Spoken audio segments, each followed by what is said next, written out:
coming, and then Andrea and Gabor can start. So thank you all for joining us today for one of many, hopefully to come, public seminars by our artists and academics in UCA. We are pleased to have a wide range of guests from the mailing list. I'm sorry, there's an international attendance. Particularly, I was interested to see lots of emails coming from local authorities. This was a joyful sight to see. Our research seminars are open to everyone, and we aim to provide an informal setting for intellectual debate, sharing ideas, and collaboration between our artists and academics and the wider community locally and nationally and hopefully internationally. So before introducing our speakers, just some housekeeping idea. Please feel free to use the chat box to discuss during the presentations. And we opened the mics and videos to make it more an informal setting. So please, while we're not speaking, mute your audio, close your video, and use the raise hand feature. And we can, between sessions, we will take a couple of questions, and we will have time at the end for more general discussion. So today our speakers will talk about the creative culture activity that took place in two different public contexts. Personally, I believe in the strong role of art in the public realm to define our sense of place and our sense of belongings to our neighborhoods and build our pride in order to protect our natural assets. To discuss these issues with us today, we will be joined first by Gabor Stark, as is a senior lecturer in architecture, School of Architecture. His professional background is in architecture and urbanism. Since he co-founded the Berlin-based practice in 2000, there is a German name, Gabor, you can see this one. He was worked on realization of the research projects that focus on temporal and programmatic aspects of spatial transformation processes. Andrea is another spectrum. This is why we enjoy doing these sessions, because we is from other disciplines. She's a lecturer in fine art, based in Pranem. Andrea art practice uses sculpture and installation to explore the form of man-made objects and their constructed environments. In particular, the subliminal codes of behavior hidden on collection of objects. Now I will hand over to our speakers and cross fingers on any bearing difficulties. So now I will stop sharing this one and share Gabor's slides.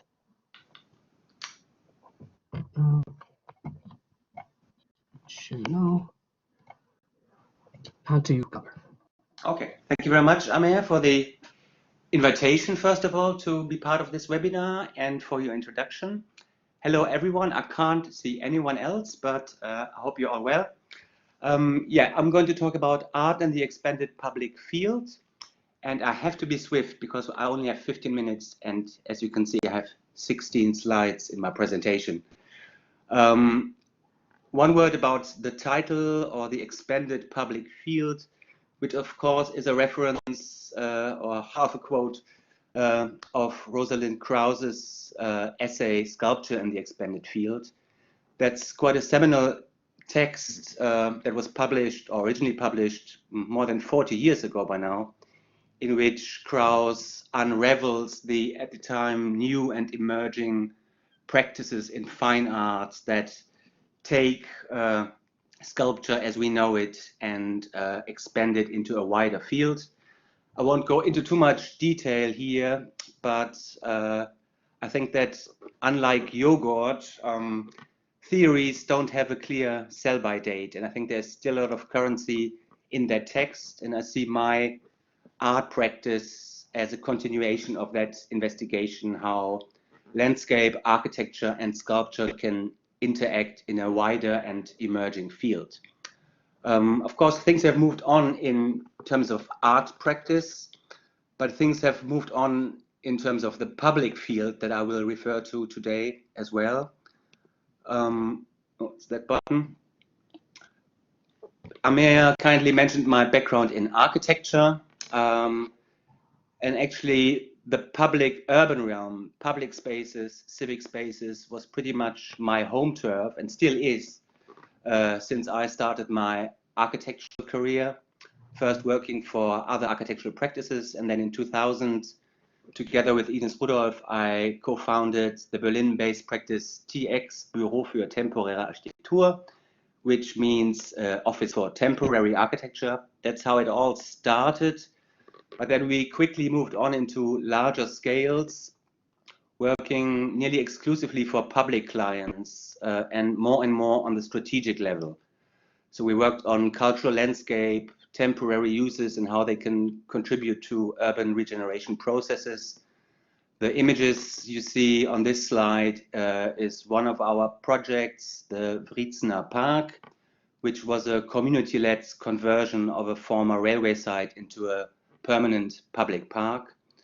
So yeah, actually, since I started my professional career, I'm engaging with public space in one way or another. More or less kind of 10 years ago, I started to establish an art practice as well, kind of parallel to my teaching and to my urban practice. Here is a very humble little 1-minute sculpture I did probably nearly 10 years ago. It all started in the least public of spaces in my private home. It's a place we're all working from right now a lot. But yeah, it's really started on my more kind of, first of all, not so serious, but then I think by now more serious art practice actually started on the kitchen table, or in this case, on my living room floor. This is a little exercise in gravity, friction, and equilibrium. And in a way, it's a tongue-in-cheek reference to Richard Serra's prop pieces from the 1960s. But things have moved on from there. And by now, there's a body of work where I work in different media and different genres. More often than not, it's about sculpture, installation on a kind of micro-architectural scale. More recently, it includes working with sound as well, but that's a different talk. If anyone is interested after this talk, please visit my blog, precariouspropositions.wordpress.com, where you can read up on some of the projects I've done. Today, I will focus on 4 public art projects that I've completed in the past years. And it's predominantly those 4 because these are the 4 that I'm submitting for the REF, our Research Excellence Framework submission in this cycle. And I wrote them up recently. I mean, the 4 projects, although they look quite coherent when you look at them like this on this slide, and they share definitely a lot of aspects, not at last some aesthetic and formal regimes. However, they differ a lot in terms of their specific geographic sites and contexts, program and project contexts, and they differ as well in terms of materiality and most importantly in terms of their duration in public spaces. And I will talk you through the 4, hopefully quite concisely, but I won't do it chronologically, but along weight and duration. So I will start with the space standards, the kind of the featherweights amongst the 4 projects, and the project that had the most ephemeral presence in the public realm. In a nutshell, this was an artist walk which I conducted for the Chalk Up 21 project. Chalk Up 21 is an art and architecture coastal trail that links up, I think, 21st century buildings and public art projects along the Strait of Dover. It was conceived, managed, and made possible by DAD, Dover Arts Development, an arts organization I've collaborated a lot with in the past 10 years or so. And they feature heavily in my presentation today. For the inauguration of the Chalk Up 21 walk, which was part of the wider cultural tourism strategy of Dover, DAD invited a couple of artists to come up with a response to the new trail, and more often than not, that manifested itself in artist walks. When Joanna Jones and Claire Smith from Dead asked me to do an art and architecture walk, I wasn't so much interested in a guided tour where I would have talked participants through the different pieces of art and buildings, but I was more interested in continuing my investigation into peripatetic mobile sculpture. It's a theme I had worked on before. So I came up with the so-called space standards. These are 7 portable sculptures, and I would describe them as axiomatic structures, to use the term by Rosalind Krauss, who I mentioned earlier. And first of all, they're quite self-referential. These are just 7 permutations how you can fix 2 members to a T-shaped pole, 2 up, 2 down, 2 to the side, etc. So it just established a kind of 7 objects that would accompany the walk. And then by the end, I think 16 fellow walkers used these portable sculptures as sculptural yardsticks, as drawing devices, framing devices, and together and collectively we kind of fleetingly and ephemerally intervened within public space rather than just visiting one destination after the other. So as short as it was, so we're pretty much talking about a long afternoon starting at Dover Priory and ending up at St. Margaret's Bay.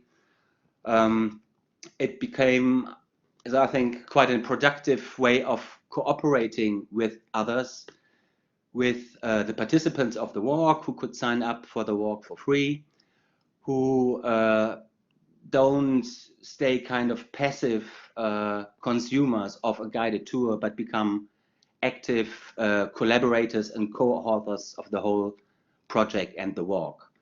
So here, a few of many photographs that were taken by all the participants and then collected afterwards. If you want to read up on the project or see some other artist responses to the Chalk Up 21 walk, I'd recommend the chalkup21.com website where you can find out a bit more about the project. So let's move on to the next project, which is called Meander, or Spiegel im Spiegel im Spiegel, which is German for mirror in the mirror in the mirror.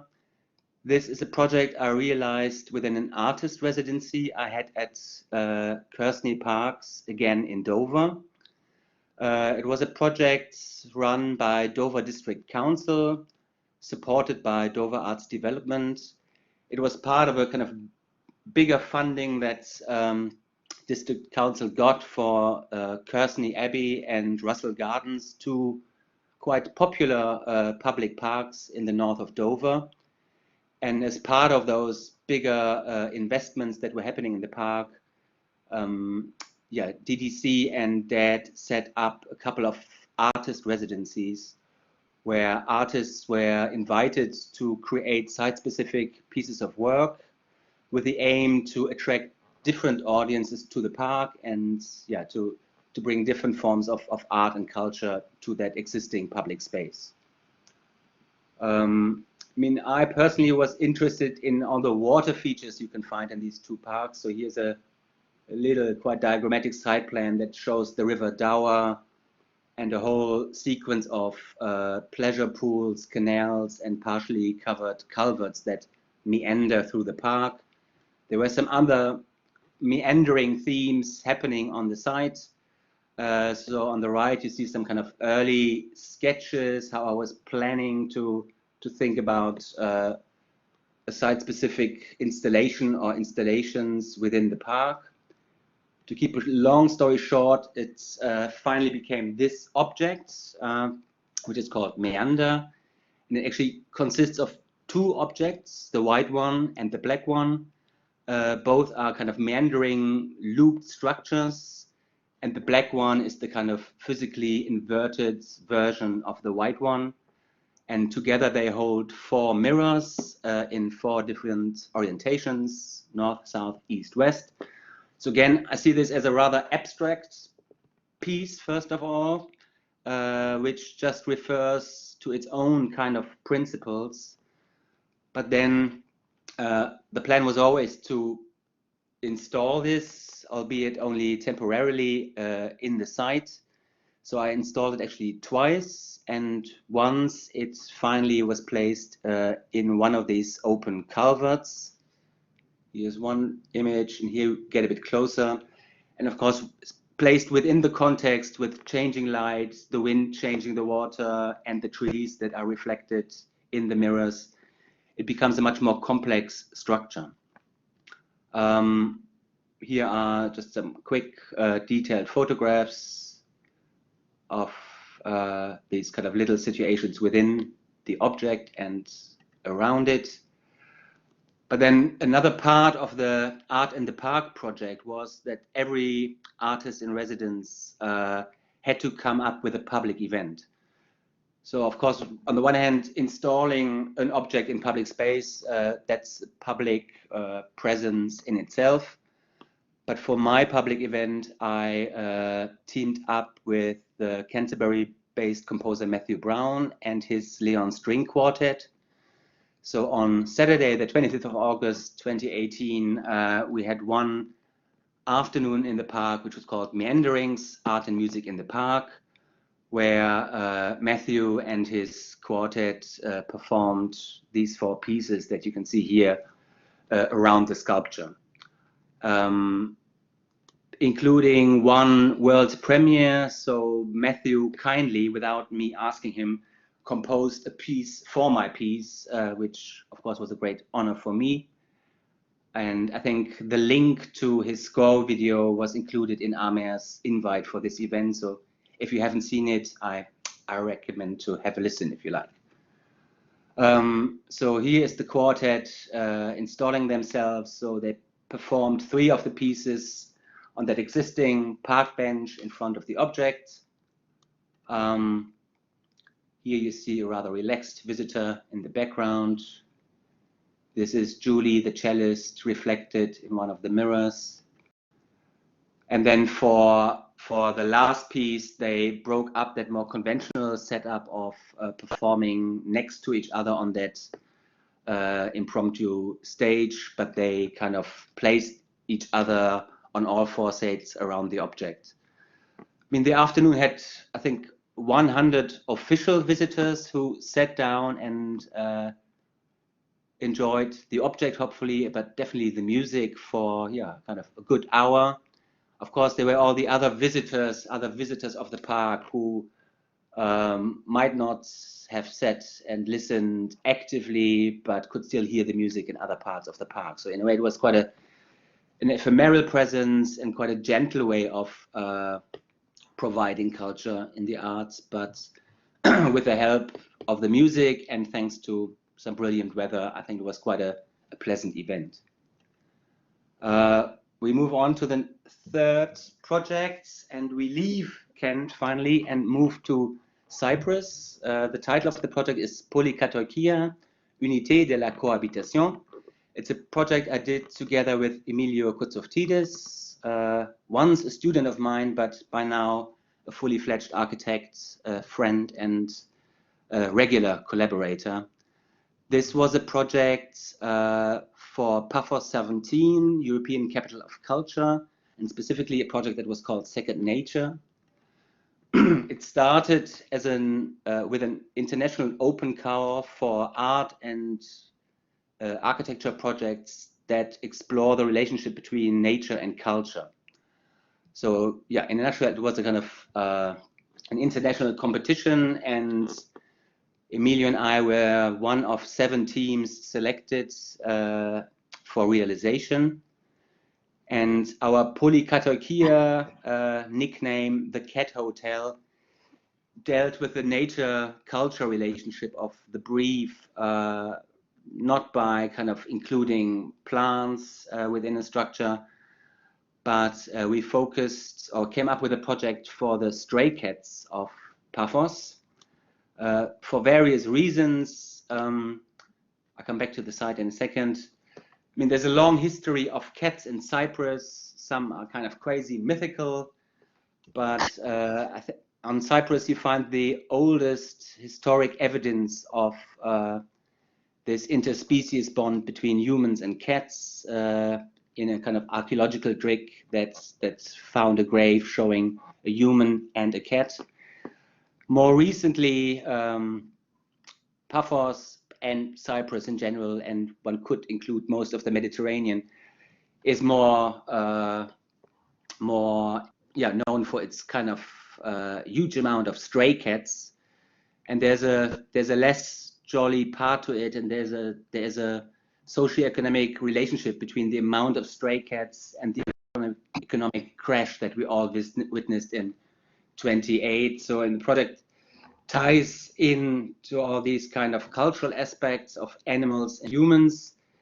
Additionally, it's an architectural reference to the polykatoikia, which normally you spell with a K in the middle, which is kind of the ubiquitous multi-apartment building that you find in Cyprus and other Mediterranean countries, which itself kind of refers back to Le Corbusier's Domino House, etc., etc. So there are a couple of references in the project, but it was just briefly to come back to the site. So our object and the 6 others were all placed in the municipal gardens in Paphos, in the old town of Paphos, and as such, the project was part of a bigger culture-led urban regeneration scheme that, with the help of Paphos 17 as a catalyst, is trying to regenerate that part of Paphos which has been neglected for several decades. Back to our project, I myself visited Cyprus twice. First to do some further research, including visiting existing cat sanctuaries, image on the left, and Emilio and I prefabricated the modular plywood structure. And then in the second visit came with the public building workshops where all 7 projects were built by the authors themselves, supported by the volunteers of the Paphos 17 program. So this is, you can see the foundations being laid for the projects. This is Emilio on top of things and the modular structure going up. And here's an image of the kind of 9-meter long structure. Here's an aerial view. And here 2 detailed views showing the system of ramps and so-called cat flaps, balconies, roof terraces that provide this kind of inhabitable, although only by cats, piece of architecture that's lived in that park for nearly 1.5 years, and some proof that it was used as well. So this was our first visitor, at least during the day, being quite curious and exploring the different spaces within the structure. The structure was used as a feeding station by the many cat lovers that live in the area, and they look after the stray cats anyway. But the project kind of tied into that agenda and kind of triggered a kind of a discussion about the future of this part of town under the motto that a community that looks after itself looks after its cats as well. So I swiftly move on to the last project, which is called EKR, the Friendly Army. This was a project, or the project was part of a bigger project called DMAG Joined Up.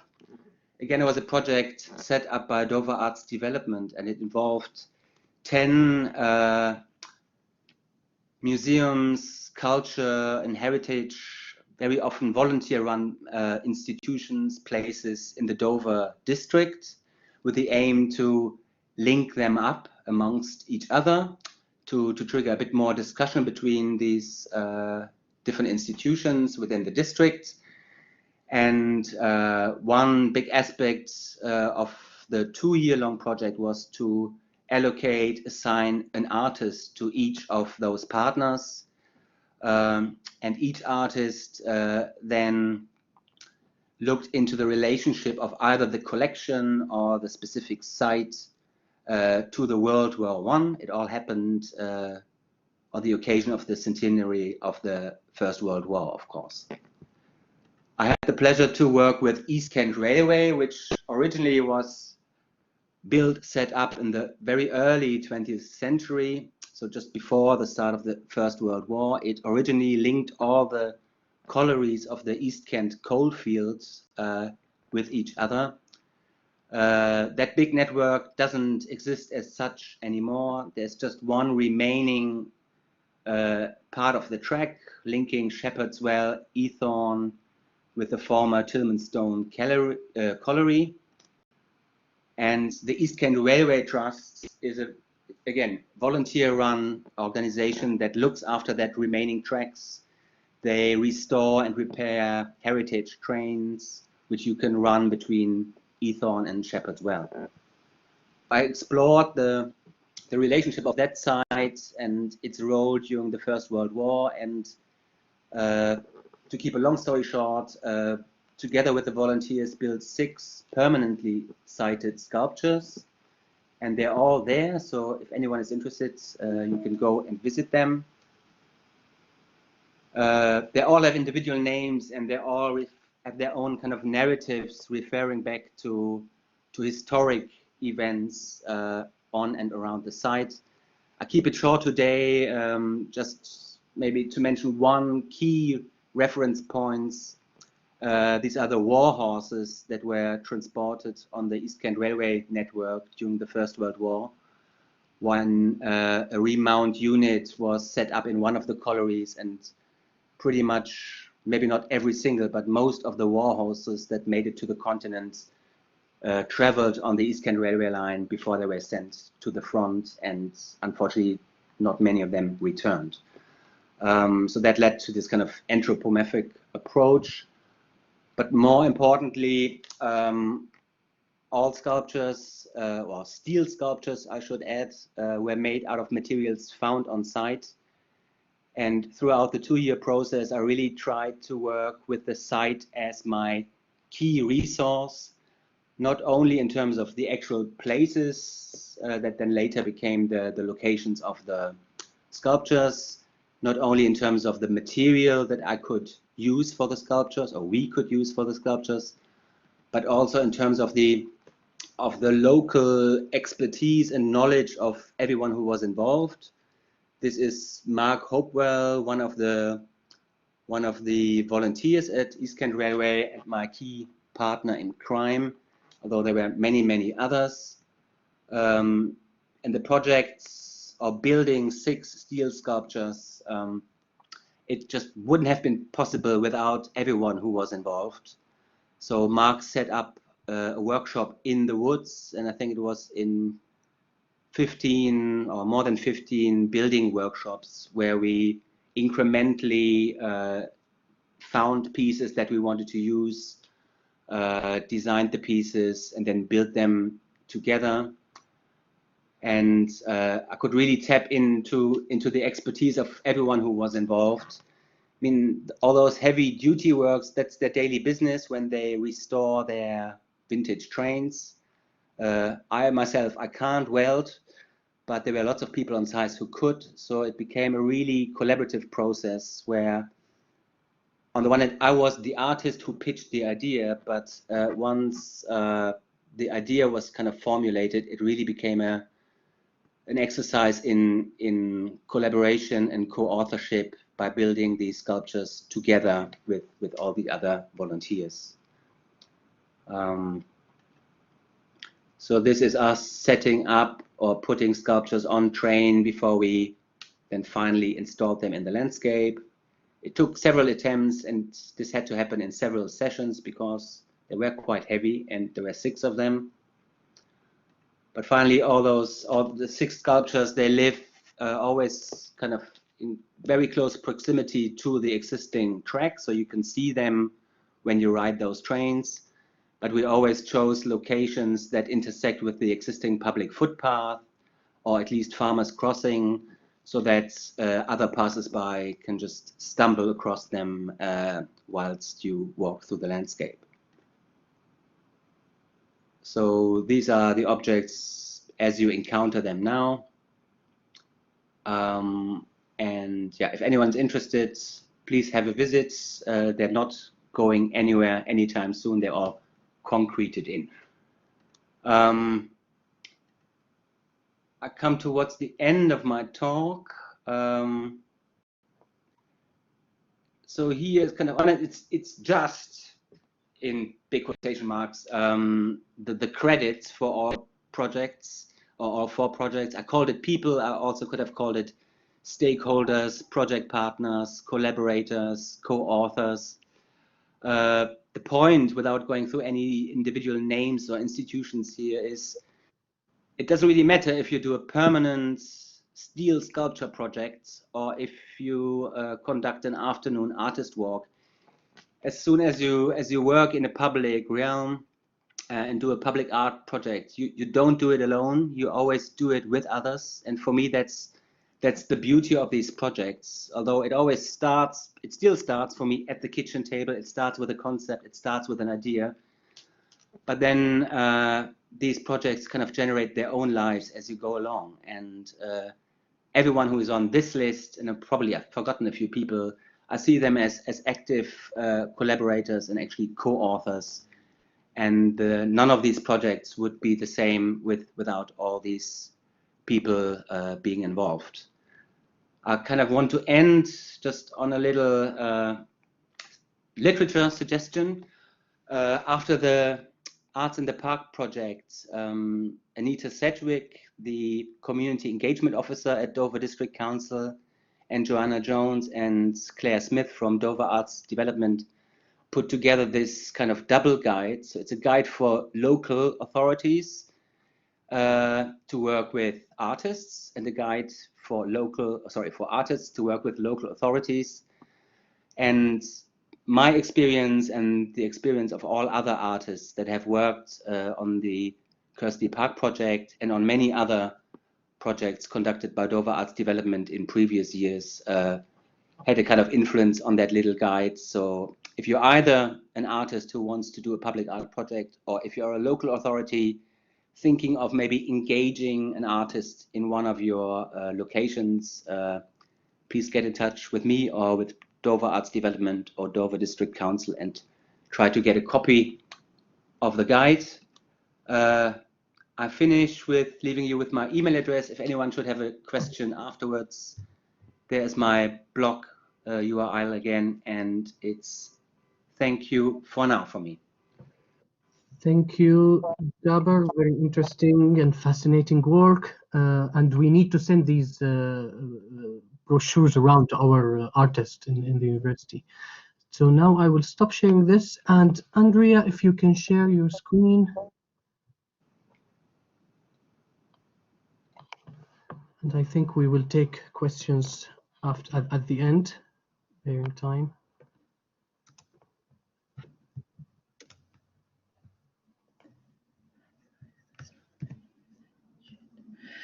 Right, I'm just going to share that now, sorry. So share. Yep. Share application screen. Yep. And then click on the entire, on the window, share Yep. audio, and the blue button share. And then minimize the Chrome. Yep. Yeah, and open the. That's it. Hello, everybody. Thank you so much, Gabor. That was a really fascinating talk. I really enjoyed it. I'm sure we'll have lots of conversations after this. I really enjoyed all your sort of enlightening thoughts about the space and environment and site and sculpture and architecture. It's really interesting. Thanks also to Amir and Research for inviting me today.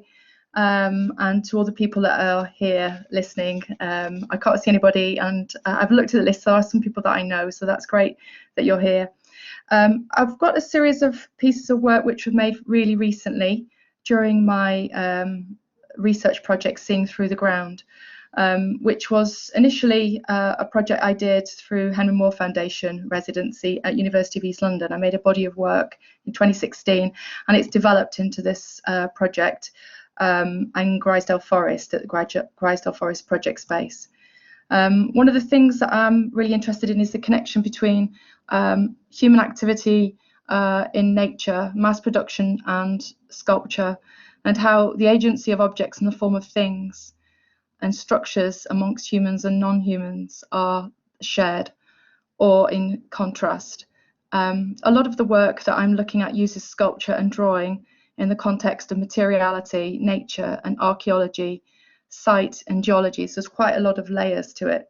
At the beginning of my project that I did at Grisdale Forest, I had a residency, a 2-week period to do some research on site, and I worked with the team there and the curator, and I met lots of different interesting people. So I did site visits, I met rangers, I met people, local historians.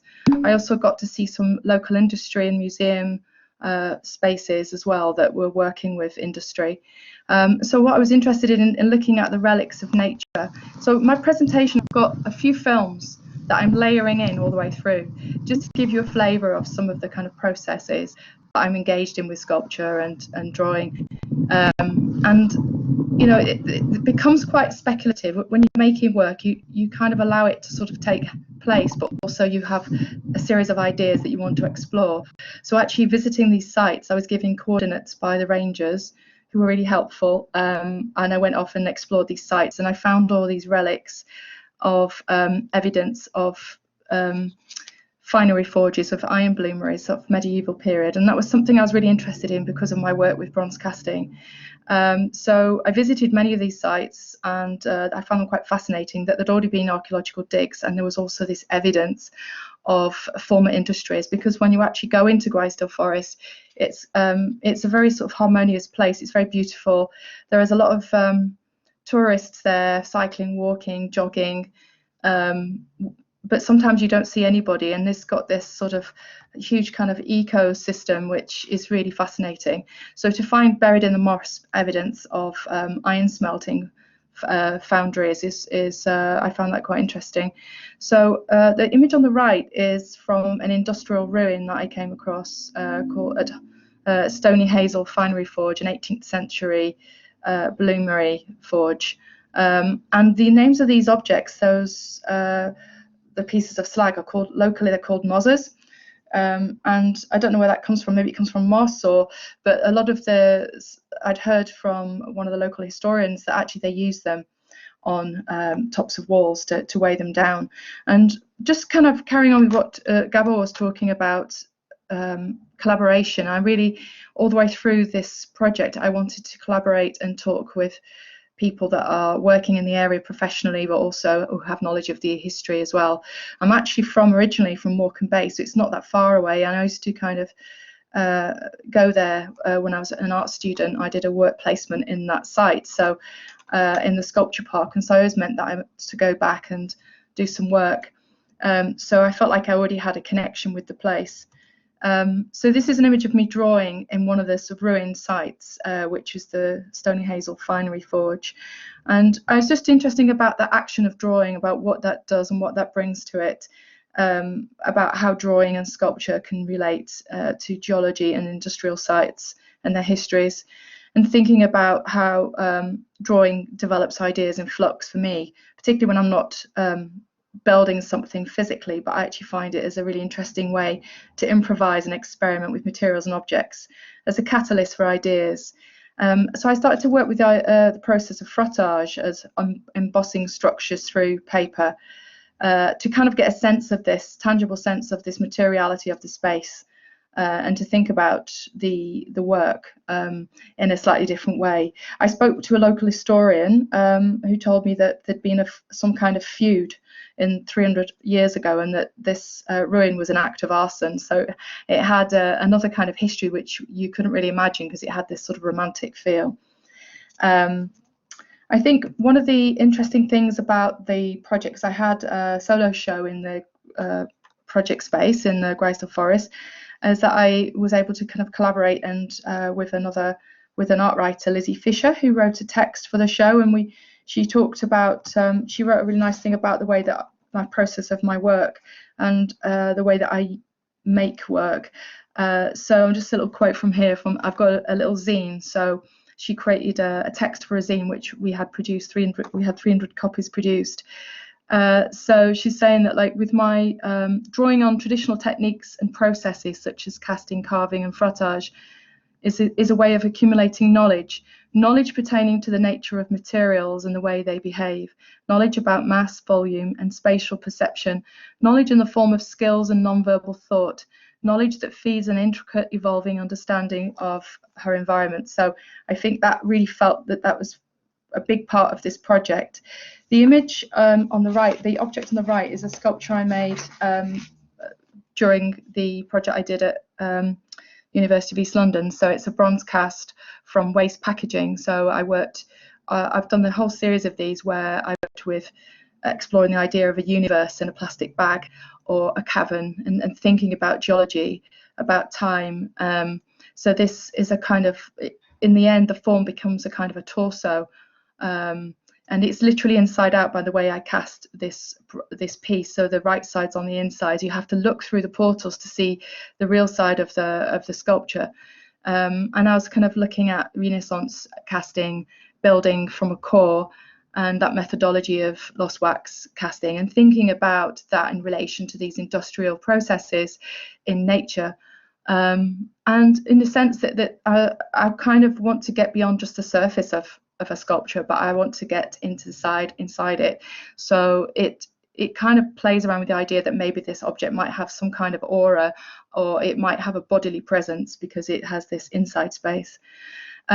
So the piece, this is another image of the work, but what I've got here on the left is a little sound work, which I've set this up, but actually this happened one day whilst I was knocking out the grog from one of my bronzes, and I was interested in the idea of rhythm and making, and how when you're making, you get into a kind of rhythm with materials, and how it relates to industry, because in industry machinery is very noisy. And then I started to think about in cotton mills and the industry of where I'm from, that industry during the Industrial Revolution. Repetitive sounds of folk music is drawn from the repetitive sounds of the machinery. So I wanted to keep it a little bit loud so I'm talking over the sound, because that would have been the experience, you know, when you're making, you have these kind of repetitive sounds in the background. But in terms of the sculpture on the right, the experimental use of grog and casting, I was interested in the way that sculpture has this potential to have change material states as a metaphor for looking at the Anthropocene, the kind of current geological era that we're in, and how what that might be in terms of using plastic, because a lot of these things are originally cast from plastic bags and waste material. So the torso is kind of a hollowed out body, a partial object, and the stand is set upon a kind of a domestic stand. The woods were actually really, if you look at the history of Grisdale Forest, the woods have been, and also the Lake District, the woods have been used for lots of different things in the past. They've been used for different kinds of industries such as swill basket making, bobbin making, charcoal burning, and of course the iron smelting, production of gunpowder, and the slate, copper, and graphite quarries and mines. So in a sense, what we know of the Lake District now is a sort of beautiful place full of, I suppose, space of nature, which nourishes and enriches us. In the past, it's been quite different kind of space, you know, plundered for its industry, for its materials. So thinking ahead, and so what I did, I revisited one of the spaces in the where the bloomery site was at Hopewell, where I showed you the piece that I found in the moss, and I made a wax casting. It's something I tried. So I'm going to talk about the sound of the scenery here. This is a backstory of some tape to a piece of work I made in cast iron. Obviously the piece I was finding in remains from iron construction. So I wanted to make a casting of the bedrock close to one of the streams where the site would have been, because this was often the case that most of these industries were built alongside water or streams so that they could cool down materials, or just for general industrial processes. So the piece here is being lifted out of the mold, and I took that piece through that kind of industrial process.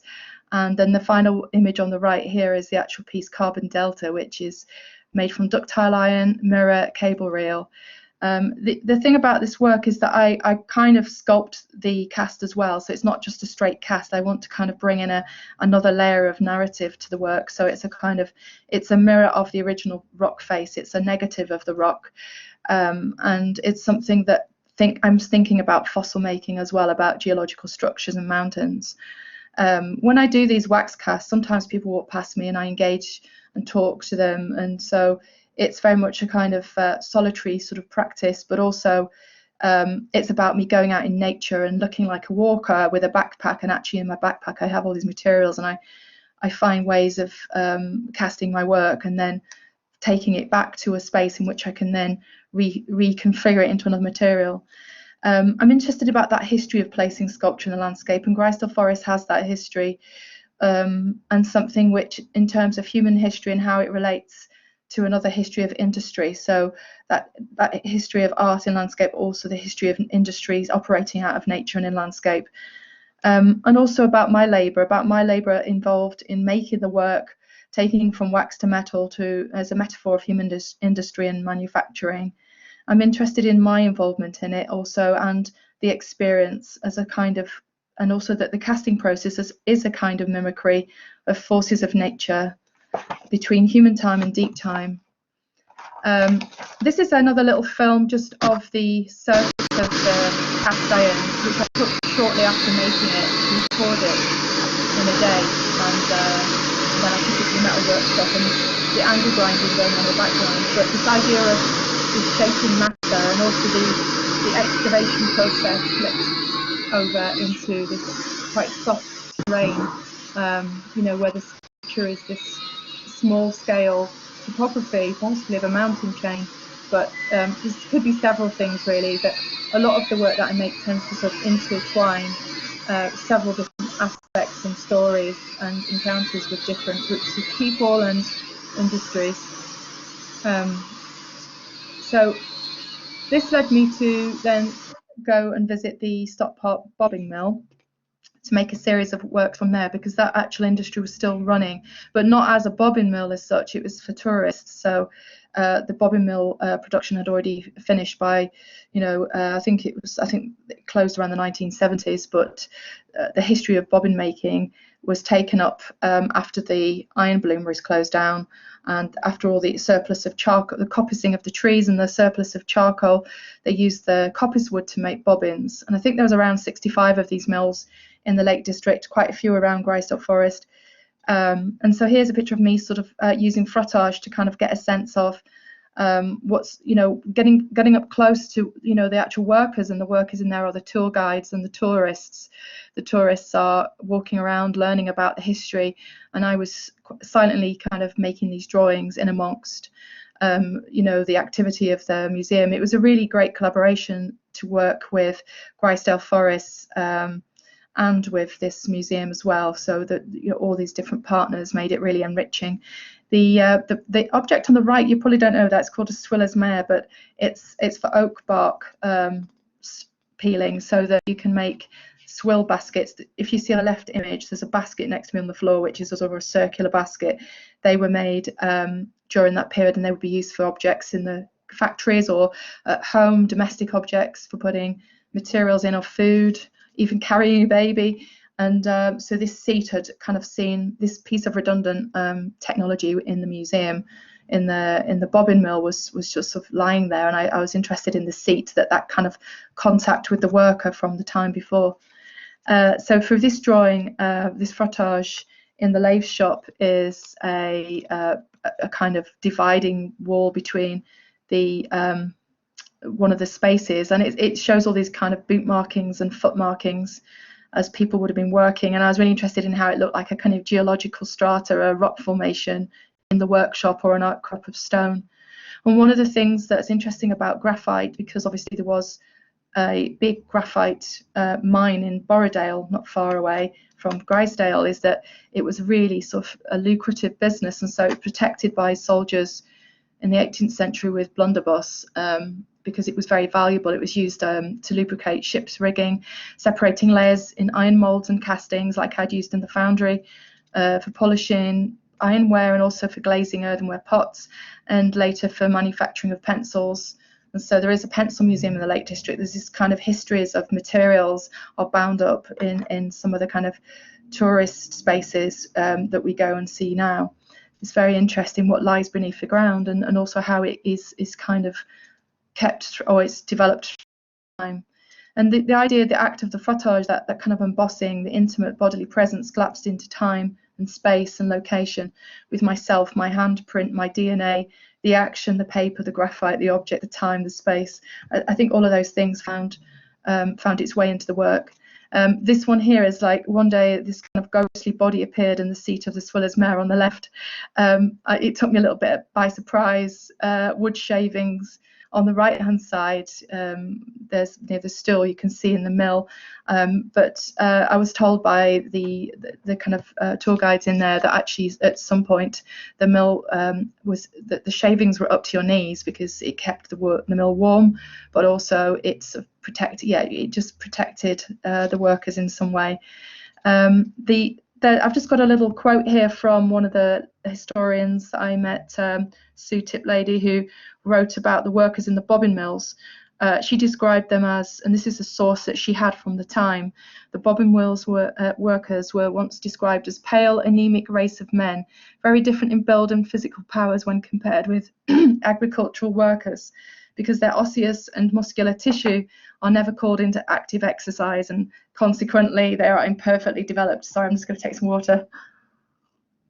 So just thinking about that, thinking about the kind of action and the you know, the labour intensiveness, and that there was also children in these bobbin mills working around the clock and shifts, and they were also paid by how many pieces of machine, how many they made, so each and the sort of controller would carve a notch when they brought so many bobbins to the mill. After they'd finished them, they'd get paid by how many bobbins they'd made. So on the left, this is a film by the director of the museum who demonstrates to me one of the machines, and all machines are run by this one behavioral they've got a steam engine in there that runs it occasionally, but it was electrically powered, but it's gone through all these different forms of steam power and electrical power. I've just put in this other image on the right. This is something I made in lockdown, and I know that all of us have been through this strange time together, and I wasn't able to go to my studio, and I just installed a big sculpture at Grisdale, and what I was doing was I collected all of this material on the left that was given to me. I had a big bin liner full of it because I thought one day I'll do something with these shavings, and so I started to kind of think about some of the sculptures I couldn't make and spaces I couldn't visit because of lockdown, being in South London. And being in nature, not in the same kind of nature, but obviously in a city you can just go to parks, you can't really go to sort of seascapes or you know, mountains. So I was thinking about those kind of spaces and working with that. This is a large-scale drawing I did with the public on this day. It's a public day called Rustland Horizons Day, and it was about trying to kind of develop a sort of communal work with tourists, really. And the piece is called Touchstone, and I was interested in the actual labour between my labour, their labour, and nature's labour of creating the slate, but also the miners that had mined the slate and then built the barn, the coppice barn in the bobbin mill. So it's a collective drawing. It took 7 hours, and I worked with over 200 people over a period of time, different ages. And it was all about conversations, actually. It felt like it was an homage to the wall which you might just walk past and not really think about, but actually the effort that's gone into making initially the stone through geological processes, but also then through the mining and through the carrying to this location and the building. So it felt like this was a sort of connection with that. And this was held with copies poles, and then I had that in the gallery, you can see there, with some other metal cast work which I'd made during the residency I'd done 2 or 3 years before at University of East London. The piece here, Flagrant Matter, is very much thinking about, again, it's made from plastic waste. The inside, it was made from a plastic casting bag. I think it was a bag of plaster. So I was interested in that connection between nature and plastic, and then embedded some of the plastic in there. And then it's propped on a plinth, which is more like a kind of is more like a trigger, really, to think about industry. So it's something between a cable reel and a bobbin, or a film spool, even, just thinking about another kind of object other than just a plinth.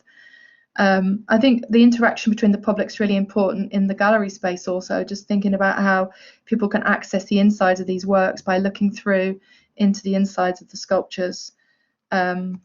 And so alongside these works, I also was collecting bracket fungus, which I've been doing for about 3 years. And if anyone who knows me has got any or sees any, I know one of my students is collecting one for me at the moment, and she might even be here at the talk. Yeah, I've been collecting these because often they're kicked off trees because they would kill a tree if it started to grow. It's a kind of, I'm really interested in this as a form, is that it has a kind of decorative feature to it. It looks like it could be man-made, and I'm interested in how nature is formed in nature, but it has this sort of intelligent, non-human kind of feel about it. It feels like it's kind of creeping up, and it's got its own ecosystem. So the bracket fungus above is something that was given to me at Grisdale, collected by one of the rangers there. And then one of the copies poles on the drawings in the show already had its own set of miniature bracket fungus, which were probably getting larger. And then this was translated into a porcelain installation, wall installation, built up over a period of time. This piece is called Spectre, and it sort of brings the forest into the gallery. I was interested in that kind of eeriness of porcelain and that history of porcelain of being a high art material, but it's a beautiful sort of delicate material as well, from clay, but thinking of the kind of purposefulness of the vertical positioning of them, that they're outside of their natural position. So one of the things about I wanted to say about the show also was this curation, is that I'm interested in how through curation and some of the work that I make, that you can create these conversations between objects, something that I call object ships. It's about those relationships, object relations, that pass between form, surface, through time, things that are man-made and things that are found in nature. So for the next, this is the second room, room 2, that the image on the left, you can see there's a drawing on the back wall under the arched window. This piece is called Lathe Bed, which I made in the bobbin mill. And I made this sort of propped up against, the paper was propped up against the lathe bed. There was tourists coming in. It was quite interesting making this alongside the tours. And the darker areas of this is 140 years of work at the same place. So the machinery is worn down. So the belts and the bellies of the men have worn down the wood whilst working at the machinery to create this surface on the lathe bed on the wood section. So about this kind of idea of continual labour. And here is a rendition of the show. I had the wood bobbins at this point like this at the beginning, but it wasn't possible to have it hanging because we found another way of showing this work, so it can be shown in multiple ways, but I've just showed it in this way on this image, that it could be sort of lengthways or it could be wrapped around the beams. But these are the bobbins that were made in the mill by the tourist guides, and I used the same colour swatches from that they used to paint the bobbins, and then made this kind of sculptural work. The image on the right, the sculpture on the right, is called Restless Terrain, which is a piece I made whilst I did my Henry Moore Foundation residency. But I also got some sabbatical time of about 6 weeks, and I was able to make this 2-metre bronze. It's quite an undertaking. It was made from some geotextiles which I found on the Thames embankment, and it's not far from the what would have been the Beckton gasworks. A lot of that area of East London around Cyprus was bombed during the war, and it's left its trace. So there's a lot of people that go mudlarking and they find objects that are from industry, but also objects people have dropped in the Thames. And I was fascinated by this particular thing because it had a kind of feeling that it could be animal or vegetable. I wasn't quite sure what it was, but it was actually man-made. And so I tried to find a way of transforming this into a kind of a bronze sculptural work. But I think I'm running out of time. I'm just going to sort of fast forward a little bit. But this is just a research image of an object I found fascinating in the museum, Scotland's Museum in London. This is a girder, a cast-made girder that's been bombed during the Blitz, turned into a lump of metal. Originally it would have come from iron ore, probably brought down from places like maybe Barrow in Furness. Incidentally, my great-grandfather was from Barrow in Furness, and moved from the area. I heard from some of the people in the bobbin mill. They told me that Barrow in Furness, where they dug the iron ore, was quite a rough place. It was quite sort of, at the time, it was in the late 1800s. It was a lot of industry and a lot of people living there, a lot of temporary people. So it's interesting just to think about that and think about this history of metal and moving down to the Thames, the iron industry. So this is the last sort of series of images now. I think I've just got 2 or 3 images left. So this piece is called Checkpoint. It's a piece I made in Denmark and building on the interest in sites of history, sites that are connected to industry or some form of human kind of intervention. So this beautiful ancient woodland in Denmark, in Fyn, which is this island between Sjælland and Jutland, is right on the edge of the E20 motorway, which goes between Germany and Denmark. So it's like a major highway. It's like really busy. And I was interested in that space. I was interested in the edge of it because it's not a space that probably would want to site a sculpture. But at one side, the sculpture has portals looking at the road, and the other side, it has portals looking into this forest. So one is really quite idyllic, and the other site is the sound of the road. Inside, it allowed this here. They managed to accommodate 2 people, but it was really built for 1. But if you can squeeze 2 people, and that's fine. But I spent 2 days in there drawing objects that I found around me and drawing from the road, and then pinned them inside. I was interested in the idea that this is a container for humans. It's a space to feel uncanny or to look uncanny, but because the site is uncanny in that sense, the 2 places bashed together. Because the tree-lined vista, relates to the idea of the landscape garden in the 17th century and creating beauty in the landscape. And having a sculpture at the end of a long view, which it is at one. There's a very long view of my sculpture, which is all the way down to the road. And it acts as a kind of folly in that sense. And I'm interested in that idea of that pressure point between order and chaos. So when I had the opportunity to build Mark II's Checkpoint Grizedale, I was really excited through a project I did with research and Arts Council and the Grizedale Forest.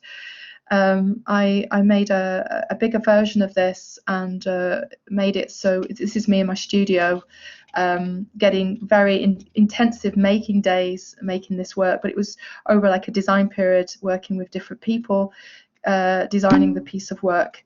So on the inside of the sculpture, I transformed the drawings as carvings rather than just pinning them up temporarily. Although there's drawings in Denmark 3 years ago, they're still there. People haven't removed the pins, so it's quite interesting. These drawings were actually carved into the sides of the wood. So I used larch wood because there's a lot of larch in the forest, and made the connection between the kind of forestry industry and also the different industries within the forest. But the carvings are about the interweaving of human activity and non-human forces, exploring relationships that we have, and they're non-linear, so they're put into a kind of random set of groups. They're a bit like visual clues, really. I want to kind of think about this, that the viewer going in is a kind of they're like triggers to make you think about the place. So if you go on a really beautiful walk, it's on the Millwater Trail, not far from the visitor centre. If you go on a beautiful walk and you think about nature, that's really important. But I hope that when people go into this sculpture, there's a kind of sense of curiosity about what has lied before in the industry of the space and the time, and also about currently the time we're living in, about all of these things that we make and where do they come from and how are they made.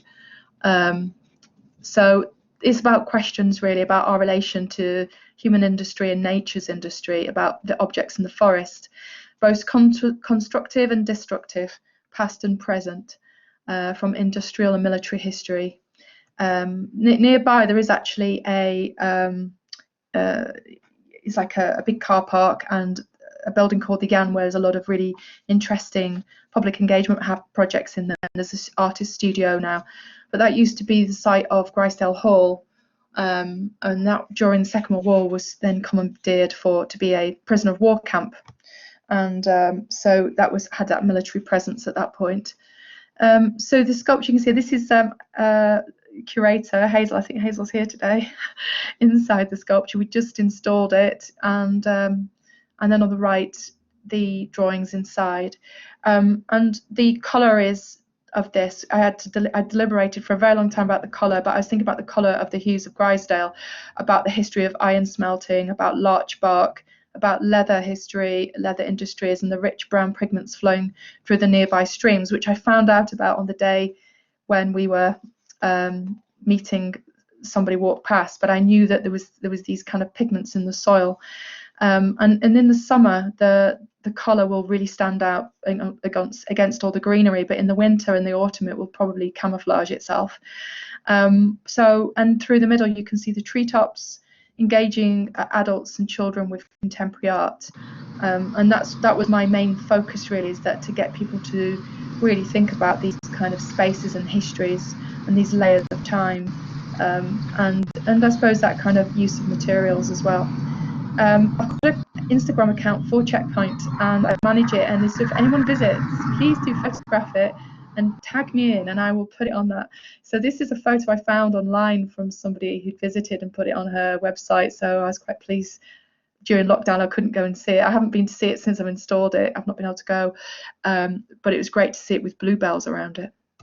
Anyway, that's the end of my talk, so thank you so much for listening. I'm sorry I've gone over a little bit of time, but I've got, like, you can see more of the work online, and I've got the website of my other work, and I've got an Instagram account, and then, sorry, I should have put my Checkpoint Instagram account. It's just Checkpoint Sculpture, I think. You'll see it if you follow me, then you can find that. So thank you very much. Thank you, Andrea. If you can share, thank you. So I guess we the 2 o'clock. So if there is any question, we can take a couple of questions. If there is any interventions, there is an interesting Ali Clark. They have an interesting program called Surrey Hill Arts. Ali, are you with us? Still with us? If you want to talk a little bit about the program. No.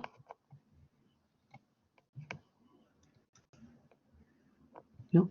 So I have a question in terms of, for both of you, in terms of, you know, the new artist here, or the students, or the local authorities with us. Can you talk a little bit about the gatekeepers that you dealt with, different forms of engaging with people on site? Who are the gatekeeper? What advice you can give to artists and local authorities in terms of how you communicate with these people on sites, on people who manage these sites? Who do you want to go first? Yeah, Gabor. Yeah, we'll start. Yeah, if you. Yeah.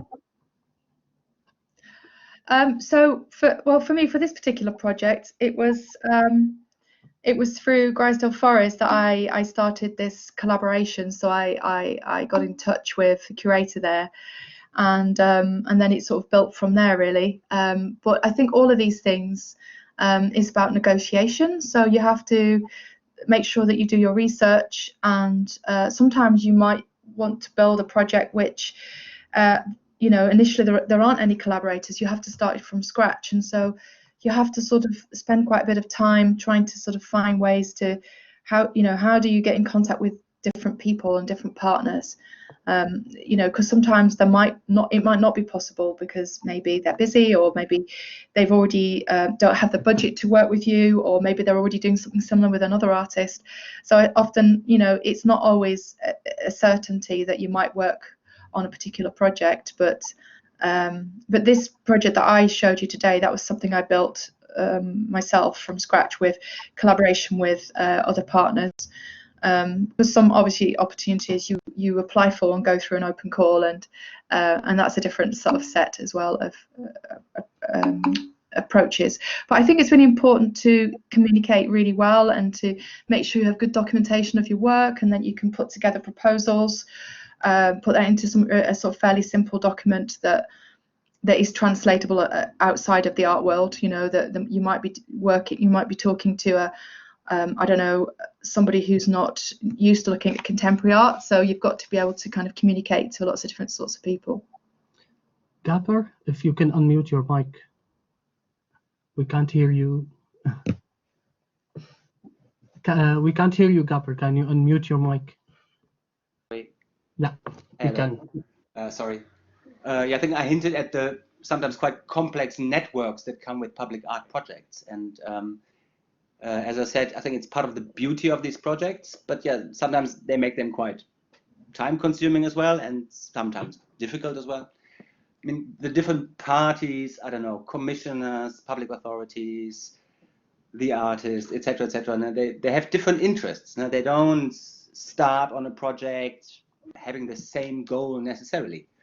And it's, I think, in order to have a successful project, of course, as Andrea said, communication is key, and it definitely needs respect from both sides, and I think the ability to listen to each other for a while, rather than nailing it down immediately. It's like this or that, and to negotiate and then to find a kind of some common ground where these individual interests become more kind of a common set of objectives.